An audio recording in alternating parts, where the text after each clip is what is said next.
ఈరోజు మనం చూడబోయే రెసిపీ ఏంటో తెలుసా? Leg piece biryani.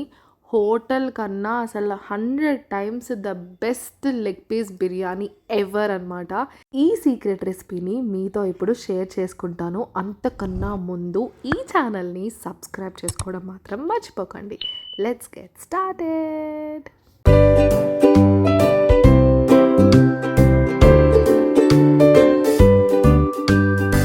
1 kg basmati rice తీసుకొని బాగా కడిగేసి నానబెట్టుకుని పక్కన పెట్టుకున్నాము. ఈలోపు లెగ్ పీసెస్ మాత్రమే తీసుకొని మ్యారినేట్ చేసి పక్కన పెట్టేసుకున్నాము.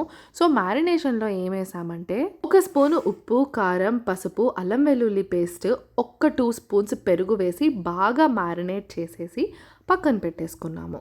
నెక్స్ట్ స్టవ్ వెలిగించి పెద్ద బిర్యానీ చేసేదానికి దాకా ఉంటుంది కదా, అలాంటి సైజ్ దాకా పెట్టేసి ఒక 3 స్పూన్స్ లాగా ఆయిల్ వేసేసుకున్నాము. ఆయిల్ వేడెక్కిన తర్వాత 4 స్పూన్స్ నెయ్యి వేసేసామన్నమాట. తర్వాత దాంట్లో జీలకర్ర వేసి దాల్చిన చెక్క, యాలికలు, లవంగాలు, మరాఠీ మొగ్గ, అనాస పువ్వు, బిర్యానీ ఆకు వేసేసి తర్వాత జాజికాయ తీసుకొని ఇలాగ కోరేసేయాలన్నమాట. 2 మినిట్స్ సాటే చేసిన తర్వాత ఒక గుప్పెడు జీడిపప్పులు తీసుకొని బాగా వేగనివ్వాలి. తర్వాత దాంట్లో సన్నగా కోసి పెట్టుకున్న ఉల్లిపాయ ముక్కలు, చీల్చిన పచ్చిమిరపకాయ ముక్కలు వేసేసుకొని బాగా తిప్పుకోవాలి. ఉల్లిపాయ ముక్కలన్నీ గోల్డెన్ ఎల్లో షేడ్ వచ్చేంత వరకు బాగా వేగనివ్వాలి. మూత పెట్టేసి 2 మినిట్స్కి ఒకసారి తీస్తూ మళ్ళీ మూత పెడుతూ తిప్పుతూ ఈ ప్రాసెస్ అనేవి గోల్డెన్ ఎల్లో షేడ్ వచ్చేంత వరకు చేయాలి. తర్వాత దీంట్లో ఒక 2 స్పూన్స్ అల్లం వెల్లుల్లి పేస్ట్ వేసేసి బాగా సాటే చేసిన తర్వాత అల్లం పేస్ట్ పచ్చదనం పోయే వరకు తిప్పుకొని తర్వాత దాంట్లో సన్నగా తరిగిన టమాటో ముక్కలు వేసుకోవాలి. ఒక 2 టమాటోస్ అనేవి సరిపోతాయి. బాగా దగ్గరికి అయిన తర్వాత ఇప్పుడు కొత్తిమీర ఇంకా పుదీనా వేసేసుకొని బాగా మిక్స్ చేసుకోవాలి. ఇవన్నీ ఎంత బాగా మగ్గితే టేస్ట్ అండ్ ఫ్లేవర్స్ అంత బాగా వస్తాయి. సో బాగా తిప్పుకోవాలన్నమాట. కాసేపు మూత పెట్టేసుకొని అలా తిప్పుకుంటూ ఉండాలి. చూసారు కదా ఎంత దగ్గరగా అయిందో. ఈ కన్సిస్టెన్సీ వచ్చిన తర్వాత ఇందాక మనం మ్యారినేట్ చేసి పక్కన పెట్టుకున్న లెగ్ పీసెస్ అన్నీ నీట్గా అరేంజ్ చేసుకోవాలి. మ్యారినేషన్ చేసిన పేస్ట్ ఏమన్నా మిగిలితే అందులోనే వేసేసి మూత పెట్టేసేయాలి.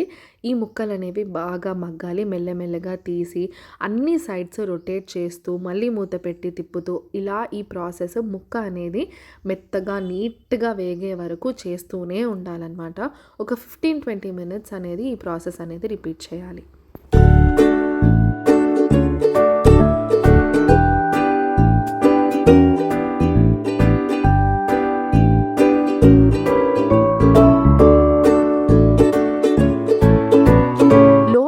పెట్టి ఇలానే కుక్ చేస్తూ ఉండాలి.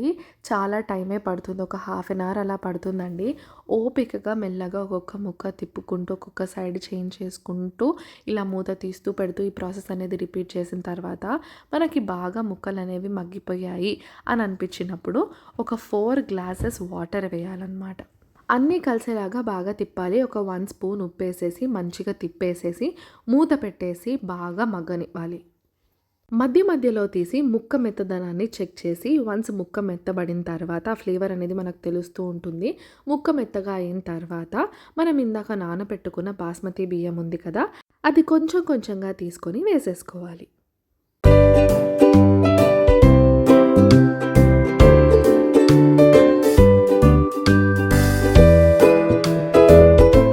మొత్తం రెడీ అయిపోయింది కదా, ఇప్పుడు దీన్ని ప్యాక్ చేయాలి. మూత పెడితే ఎక్కడి నుంచన్నా ఫ్లేవర్ బయటకు వెళ్ళిపోతుందేమో అని చెప్పి దాని మీద గిన్నె పెట్టి దాని మీద వెయిట్ పెట్టామన్నమాట. ఫ్లేవర్ అనేది ఎస్కేప్ అవ్వకుండా ప్యాక్ చేయడానికి ఇది చాలా హెల్ప్ అవుతుంది. సో మెల్లగా ఒక 15 మినిట్స్ తర్వాత తీసేసి మధ్య మధ్యలో మనం చెక్ చేసుకుంటూ ఉంటాము. ఒక 10-15 మినిట్స్ అలా తీసేసి చెక్ చేస్తూ ఉండాలి రైస్ అనేది ఉడికిందా లేదా, బాగా కుక్ అయిందా లేదా అనేది.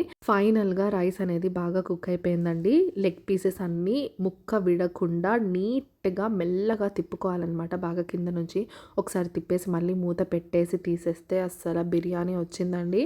టేస్ట్ అయితే చాలా చాలా బాగుంది. అసలు ఇలా చేసుకున్న తర్వాత మళ్ళీ హోటల్కి వెళ్ళి ఏ బిర్యానీ తిన్నా మనకు నచ్చదు. మీరు కూడా ఈ రెసిపీ ట్రై చేసి ఎలా వచ్చిందో కామెంట్ సెక్షన్లో మెన్షన్ చేయండి. ఈ వీడియోని లైక్ చేయండి, షేర్ చేయండి అండ్ ఛానల్కి సబ్స్క్రైబ్ చేసుకోండి. Thank you for watching.